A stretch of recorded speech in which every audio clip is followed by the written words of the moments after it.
Hello everyone, welcome back to my channel.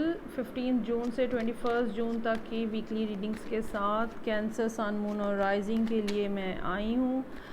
और एक तो जनरल जैसे रीडिंग होती है राइडर वे टैरो डेक से ये होगी, और उसके बाद ऑरेकल कार्ड से एडवाइस के कार्ड्स भी निकाले जाएंगे। सो आप रीडिंग कंप्लीट देखिएगा।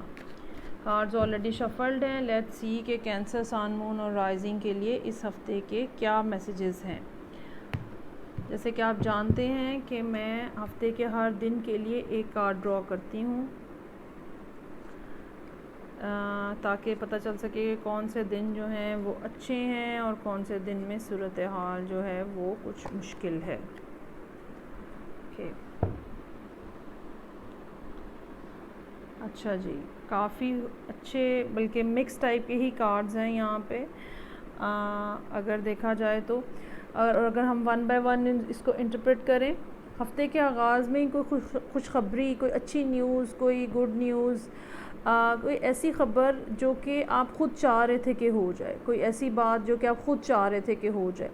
सो मंडे का दिन जो है यहाँ पे बहुत अच्छा नज़र आ रहा है, और आप जिस बात को एक्सपेक्ट कर रहे थे या जिस बात के लिए आप दुआ मांग रहे थे या जिस बात के आगे आपके लिए आपने अल्लाह को और यूनिवर्स को कहा हुआ था कि ऐसा कर दिया जाए, वो होने जा रही है। ज़रूरत इस बात की है कि आप ख़ुद कोई एक्शन नहीं लें। यहाँ पे काफ़ी सारे कार्ड्स जो हैं उनसे ये बात पता चल रही है कि आपको ख़ुद से कोई एक्शन लेने की ज़रूरत नहीं है। आपको इंतज़ार करना है खामोशी से और इस यकीन से और फेथ के साथ कि बैक एंड के ऊपर चीज़ें आपकी फ़ेवर में हो रही हैं। आपको इसीलिए आपको पहले कार्ड से बता दिया गया है कि जो आपने दुआएं मांगी हैं वो कबूल हो गई हैं और चीज़ें अब वैसे ही होने जा रही हैं जैसे कि आप बहुत अरसे से चाह रहे थे। वेंसडे का दिन ऐसा नज़र आ रहा है जिसमें आप कुछ खौफ में मुब्तला हैं। हो सकता है कि आप कुछ जिसको कहते हैं कि आप डाउटफुल हो जाएं कि ये सिचुएशन वैसे ही चल रही है या क्या हो रहा है। ऐसा कोई इशू नहीं है। अगेन इस कार्ड में ये है कि चाहे जितनी भी मुश्किलें हैं, चाहे जितनी भी परेशानियां हैं, आप जिस महाज पे डटे हुए हैं, जिस पॉइंट के ऊपर आपने स्टांस अपना जोन सा भी बनाया हुआ है और जोन से भी इशू के ऊपर आपने स्टैंड लिया हुआ है, आप वहाँ पे स्टैंड लिए रखें। और कुछ करने की ज़रूरत नहीं है, आपको बस वहाँ पे खड़े रहना है, आपको एक्शन नहीं करना है। हाँ, अगर आप ये सोच रहे हैं कि चीज़ें ऐसे नहीं होंगी तो आप गलत सोच रहे हैं। चीज़ें वैसे ही हो रही हैं जैसे आप करना चाह रहे हैं। वेरी नेक्स्ट कार्ड एम्प्रेस का है जो कि थर्सडे के लिए है। ये भी यही बता रहा है कि आपको वहाँ पे अपनी पोजीशन में जहाँ पे आप मौजूद हैं इस टाइम पे मेंटली, फ़िज़िकली, स्पिरिचुअली, इमोशनली, जहाँ पे भी आप मौजूद हैं आपको उसी पोजीशन में रहना है। आपको कोई चेंज नहीं लेकर आना, आपको कोई एक्शन नहीं करना है। हाँ, आपको यूनिवर्स को काम करने का मौका देना है, ठीक है। वो मौका आपने ऐसे ही देना है कि आपने अपने आप को यकीन दहानी करानी है कि चीज़ें जो हैं वो आपकी फ़ेवर में हो रही हैं। हो सकता है कि जुमे का दिन इस किस्म का हो जहाँ पे आप बात ना करना चाहें, आप अपने इमोशंस को, चीज़ों को, लोगों को, अपनी कीमती एसेट्स को संभाल के बैठे रहें। इसके अलावा जो सैटरडे का दिन है वो बहरहाल इस तरह का नज़र आ रहा है कि कोई जो है वो आपकी ज़िंदगी से जाता हुआ नज़र आ रहा है या कोई जो है वो आपकी ज़िंदगी से निकल रहा है। अगर कुछ लोगों के लिए ये भी मुमकिन है कि कोई शख्स जो है वो आपकी कुछ चीज़ें चोरी करके ले जाना चाह रहा हो और आपको फ़ौरी तौर पे इसका बारे में पता ना चले। लेकिन इस कार्ड के साथ ये बात एसोसिएटेड है कि कोई भी जो आपके साथ चीटिंग हो रही है वो ऐसी नहीं होगी जो आपको बहुत ज़्यादा नुकसान पहुंचाए या बहुत देर तक आपके सामने ना आ सके। आपको फ़ौरी तौर पे उसके बारे में पता चल जाएगा।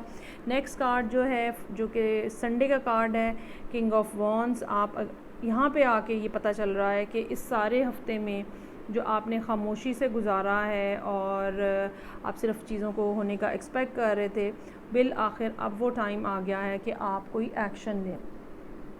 और आप इस एक्शन को लेने के बारे में डिटर्मिन्ड हैं और आपको पता है कि आपको क्या करना है। बॉटम ऑफ द डेक पे भी जो कार्ड है वो यही है कि चीज़ें जो हैं वो आगे मूव हो रही हैं। हो सकता है आने वाले दिनों में आपका वर्कलोड जो है वो बढ़ जाए।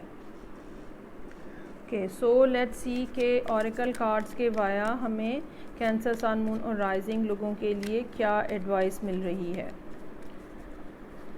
इस सारी सूरत हाल में। इज़ देयर एनीथिंग एल्स जो कि कैंसर को बताने की ज़रूरत है, जबकि सारे कार्ड्स ही एडवाइस से भरे हुए हैं और तसल्ली से भरे हुए हैं कि आप जो करना चाह रहे हैं, जो आपने सोचा है वो होने जा रहा है और आप उसके बारे में फ़िक्रमंद ना हों।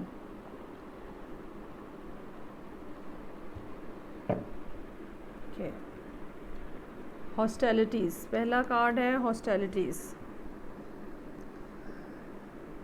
अच्छा, अगर आप इस कार्ड को देखें तो एक शख्स जो है वो तलवार लिए खड़ा है और हालांकि वो कोई एक्शन नहीं कर रहा, लड़ नहीं रहा है, लेकिन उसने लड़ाई के लिए पोस्चर बनाया हुआ है। इस बात से हमें ये पता चलता है कि आप, वही बात जो मैंने पहले कही है कि आप जो कर रहे हैं वो बिल्कुल ठीक कर रहे हैं और बेशक आपके दिल में बड़ा खौफ है कि कुछ गड़बड़ ना हो जाए, कुछ गलत ना हो जाए, लेकिन आपको अपनी पोजीशन के ऊपर खड़े रहना है, करना कुछ नहीं है, लेकिन इस पोस्चर से भी बाहर नहीं आना है। आपको एक्शन कोई नहीं लेना है, लेकिन जो आपने अभी तक किया है, जो चीज़ें आपने अभी तक बनाई हैं, जो आपने अपना इम्प्रेशन अभी तक जमाया है, उस इम्प्रेशन को भी ख़राब नहीं होने देना।